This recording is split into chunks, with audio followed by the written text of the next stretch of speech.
أهلا بيكم في قناة كروشيه ووفن تيلز. النهاردة هنعمل مربع جراني رقم 5، مربع بسيط بوردة في النص، وده جزء من سلسلة مربعات الجراني اللي احنا بدأناها من فترة. المربع ده ناعم وبارز وبيطلع جميل جدا لأي مشروع كروشيه زي البطانيات، كفرات المخدات، شنط، أي مشاريع تحبيها، واللبس والكارديجنز بيطلع حلو جدا. الفيديو ده مناسب جدا للمبتدئين، هنتعلم فيه خطوة بخطوة ازاي نقدر نعمل المربع ده بسهولة جدا. عشان نعمل المربع ده محتاجين خيط قطن ب3 ألوان وإبرة كروشيه مقاس 2 مللي، وطبعا المقاس ده مناسب لرفع الخيط بتاعي. أي خيط هتستخدموه بيبقى مكتوب عليه مقاس الإبرة المناسب ليه، لازم تستخدموا المقاس المناسب. هنجيب كمان إبرة تنظيف ومقص. هنبتدي المربع بتاعنا بحلقة سحرية، مش هنعمل سلسلة جوه الحلقة. أول غرزة معانا هي غرزة باف، فمش بدل ما نعمل السلسلة هنبتدي بنعمل لفات غرزة الباف، فهنعمل 3 لفات هنقفلهم من فوق بسلسلة، وكده نبقى عملنا غرزة الباف.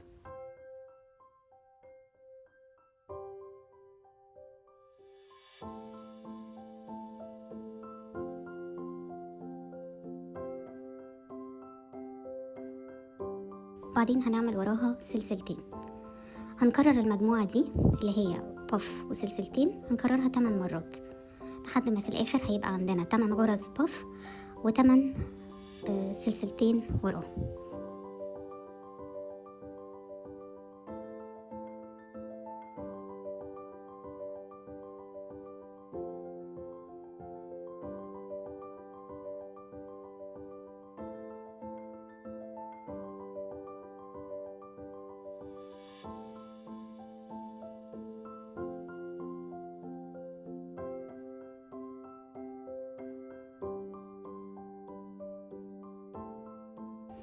هنقفل السطر ده بغرزة منزلقة في أول غرزة باف، هنعمل سلسلة زيادة نشد الخيط كويس جدا ونقص بالمقص علشان هندخل لون جديد.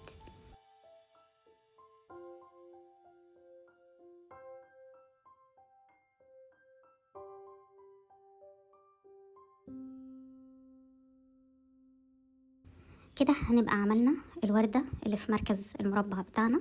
شكلها ناعم جدا والغرز بتاعتها مليانة، فبالتالي هي دي مركز التصميم بتاعنا.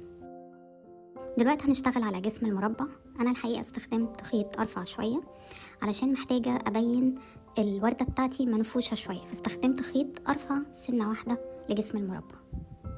هنثبت الخيط في اي فراغ من الفراغات بين غرز الباف، وهنعمل 3 سلاسل بيتحسبوا غرزة عمود بلفة وبعدهم 2 عمود بلفة.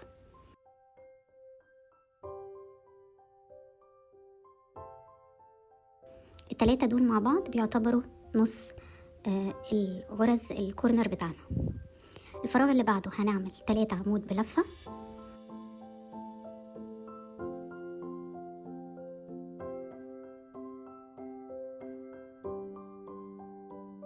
والفراغ اللي بعدهم هيجي الكورنر هنعمل 3 عمود بلفة سلسلتين.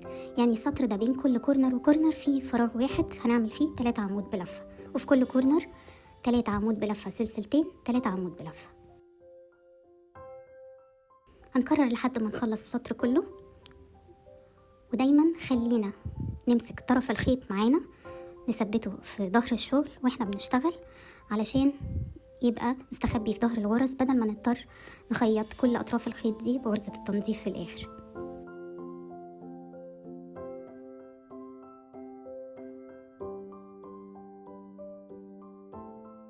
في اخر السطر ده هنعمل باقي غرز الكورنر اللي هي 3 عمود بلفة، ومفروض يكونوا سلسلتين، بدل السلسلتين هنعمل سلسلة ونص عمود. بالشكل ده نقدر نبدأ السطر اللي بعده من نص الفراغ بالظبط.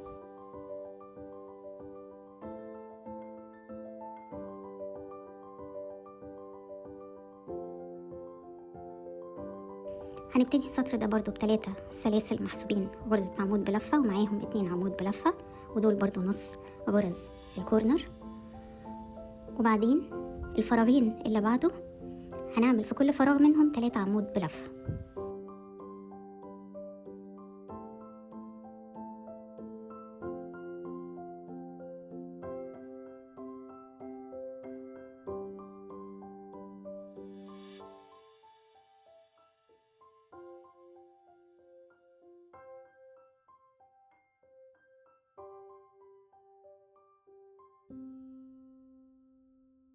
وبعدين في الكورنرز 3 عمود بلفة سلسلتين، 3 عمود بلفة، يعني هو نفس السطر اللي فات. الفرق ان احنا كل ما بنعلى سطر بيزيد فراغ في كل جنب، ودايما الفراغ الزيادة بنحط فيه 3 عمود بلفة.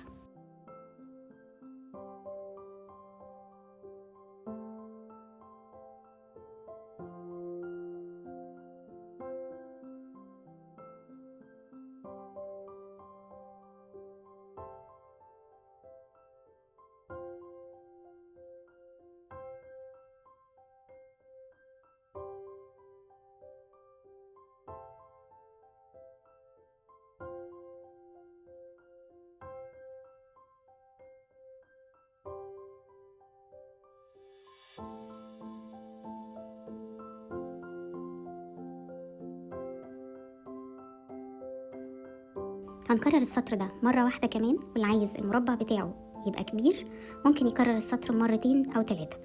أنا الحقيقة عايزة المربع بتاعي يكون صغير، فكررت السطر ده مرة واحدة كمان.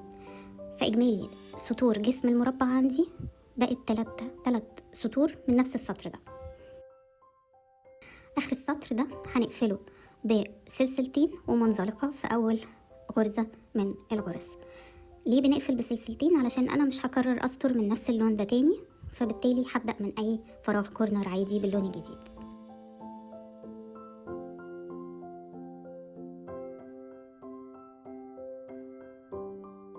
قبل ما نبتدي السطر اللي بعده، بإبرة التنظيف عشان الخيوط ما تكترش معانا هقص الأطراف اللي هي أنا كنت مخبيها في ظهر الغرز اوريدي، هقص الأطراف الزيادة منها، والخيط اللي في الوردة اللي في النص طرف الخيط همسك إبرة التنظيف وابتدي أخيطه في ظهر الغرز أكتر من لفة لحد ما أتأكد إنه ثابت ومش هيفك، وطبعا هقص زيادة.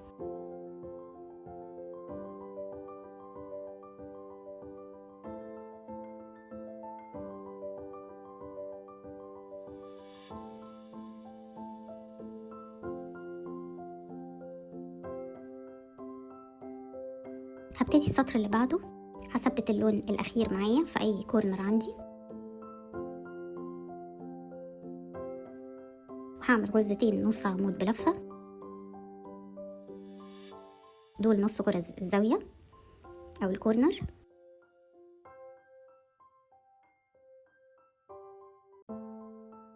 وبعدين هعمل غرزة نص عمود بلفة في كل غرزة على طول الجنب كله.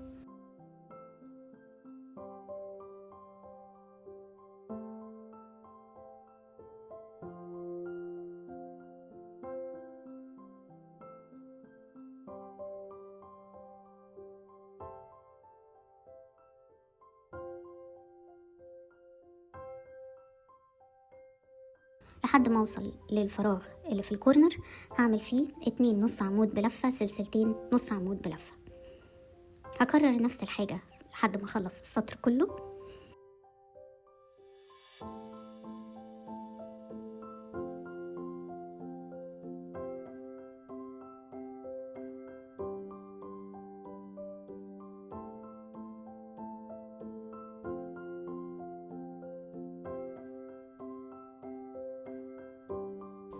والسطر ده ميزته انه بيحدد شكل المربع وبيعمل حافة كده مشدودة ومترتبة، مع طبعا انه بلون مختلف فبيطلع شكله جميل جدا في المربع بتاعنا. ده اخر سطر في المربع بتاعي، فدايما بقفل بوصلة خفية، فهعمل السلسلتين الاخرانيين بتوعي وبعدين هعمل وصلة خفية. عملناها مع بعض كتير. بنعملها ازاي؟ بندخل الابرة تحت تاني غرزة في الجنب اللي هنوصل فيه، بعدين ارجع للجنب اللي طلعنا منه ادخل الابرة في نفس الغرزة اللي طالع منها طرف الخيط.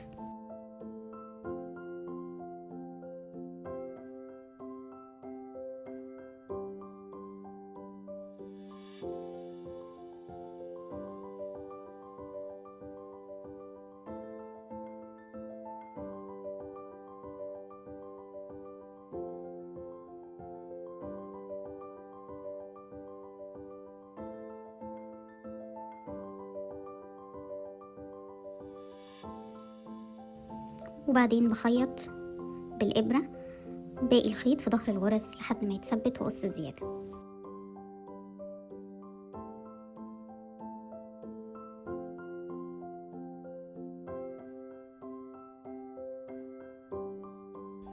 وبكده يبقى عندنا مربع جراني رقم 5، مربع السنتر الوردة. شكله جميل جدا، ممكن نستخدمه في أي مشاريع زي ما قلنا، في الشنط، في البطانيات، في اللبس، في الديكورات، أي مشاريع تحبيها.